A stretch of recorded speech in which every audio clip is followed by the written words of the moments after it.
Hi guys and girls, this is Claudia here from Euroblast, talking to Copia this time from Australia. Wow, so did you come all the way for just this gig, or no, not really, no? No, well, it was definitely one of the highlights of this tour, for sure. We're doing about 9 shows over the last 3-4 weeks.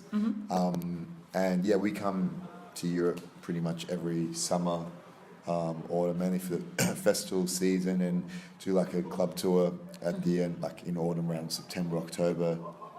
And yeah, just obviously Euroblast fitted in nicely, and we were kind of offered it kind of last minute, I guess, in a way, because the guy who runs it, John, he saw us last year. We played at Dong Open Air in Germany, and which is another small festival, but still pretty good, like 2,000-3,000 people there. And he mentioned then, I think he was just working like kind of behind the scenes there, and he mentioned, that he's running Euroblast, and we heard about it, like, yeah, we'd love to be on that bill. And then we kind of emailed him a couple of times, and it was like one of the last slots where he kind of just let us know that, oh yeah, I've got a slot for you guys. So cool. We're like, yes, and that fits in just when we're planning our club tour, so we can do it. So that's great. Yeah, it worked out pretty well. So yeah.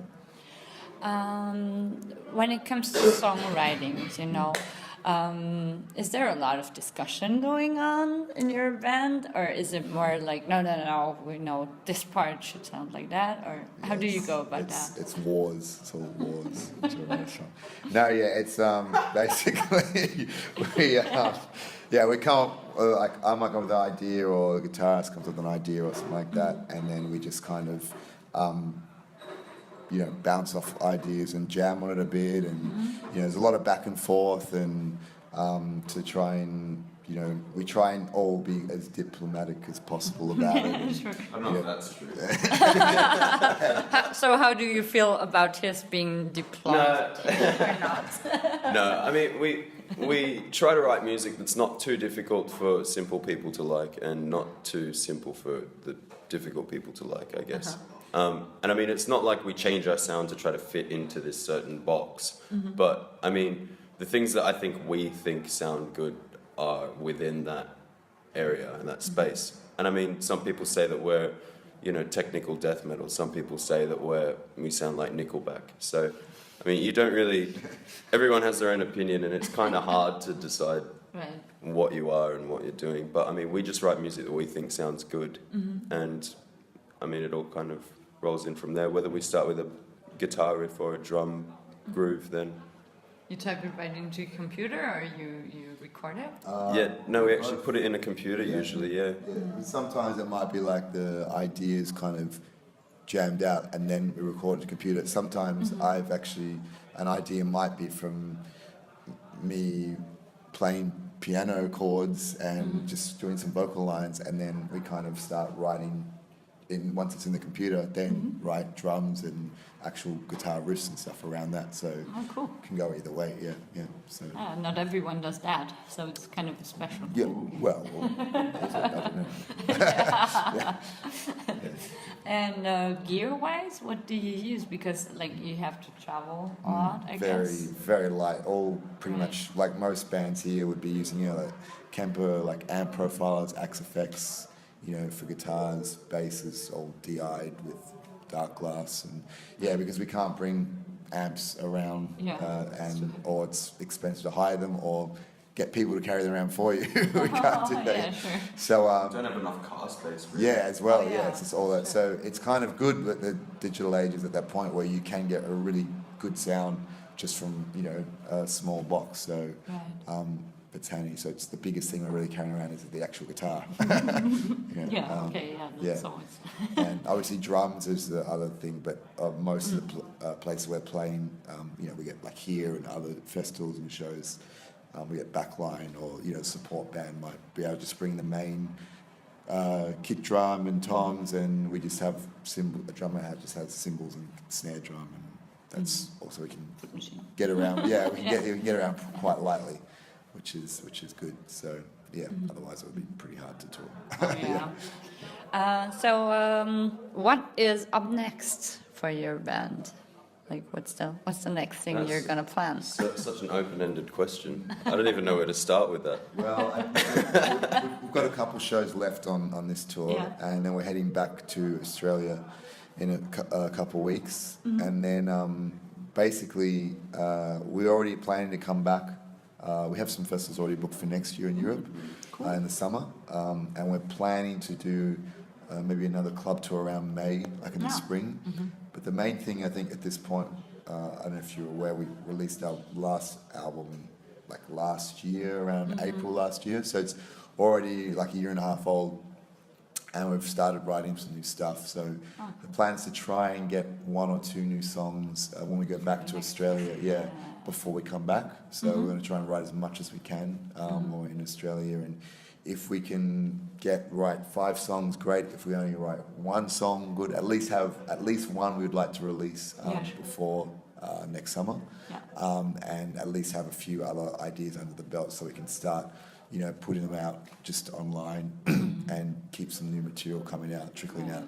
But there's no solid plans to have like an album. We don't like to put a date on an album this stage, but at least get 1 or 2 songs released over next year, and then that will eventually follow into a new album.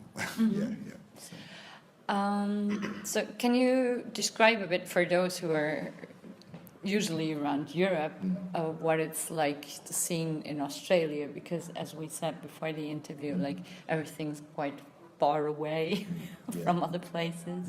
So I mean, basically the scene there is it's not that it's a bad scene. Like there's as most people know, there's a lot of great bands in Australia. The problem is we have a really small population. It's very isolated, so even for bigger tours to happen, bringing other bands over and just touring through Australia, the distance is quite large. So with 5, there's literally 5 major cities where bands actually perform. Perth is like the other side if you want to look at the map of Australia. It's actually cheaper to go to New Zealand than it is to go to Perth. Perth's one of the most isolated cities in the world, actually. And, it's from we're on the East Coast, so to get over there is like, a 4 or 5 hour flight, and plus all the costs and getting all your gear over there. And, so mainly we're doing the East Coast, but even then you're playing maybe Melbourne, Sydney, Brisbane, might do a show in Adelaide, and once you've done those shows, then you're waiting maybe 5-6 months at least to do another tour then. And the distance between each city is like 8-10 hour drive. So when you think about that, you're doing all that time to maybe over 2 weeks you can maybe do those shows, like 2 weekends, and it's done, and then you're waiting maybe 6 months to do it again. What do you do in the meantime? You can sit around and kind of start promoting the next tour 6 months later, or jump on a plane, come over here, and you can, there's like, there's like 20, you can do 20, 30 shows in a month, and the distance between each city is only maybe sometimes just a couple of hours. And even if it is 5 hours, you can be in a whole other country, You just skip Belgium. I mean, no offense to any Belgian. I love Belgium. We play there quite often, but you can literally drive because of the distance, right? So over here, there's just more opportunities, and there's more clubs to play in, and the scene in general. I think maybe it's just a population thing because there are more people here. The metals that just makes the metal scene in general bigger. Whereas in Australia, there is a scene, but it's like if you're not kind of like either getting high rotation on like Triple J, which is one of the biggest stations, the alternate stations in Australia, or you're not kind of on tour supporting one of the successful bands in Australia, there's kind of it's very difficult to kind of get your name out there just by playing shows. Whereas over here, because there's so many places to play, you can just be constantly playing every week. Even just small shows, you can play 100 people here, 100 people here, 100 people here, 100 people. 20 shows, you've exposed your live show to 2,000 people over 20 shows. In Australia, that's not possible. Until maybe over 2 or 3 years, maybe you can do that, unless you're getting a big support with a bigger band, which again is hard because it's unless you're with a certain label or someone who's going to kind of give you the opportunity, every other band is lining up to give them that support. You know, so and when they're as a bit rarer over there than here, because bands from overseas also are touring there less than they would here, because for them it's also more expensive. Yeah. So it just even Australian bands, man, like even Parkway Drive, for example, they'll play once every 16 months, 18 months in Australia, and that's where they're from. So it's kind of it.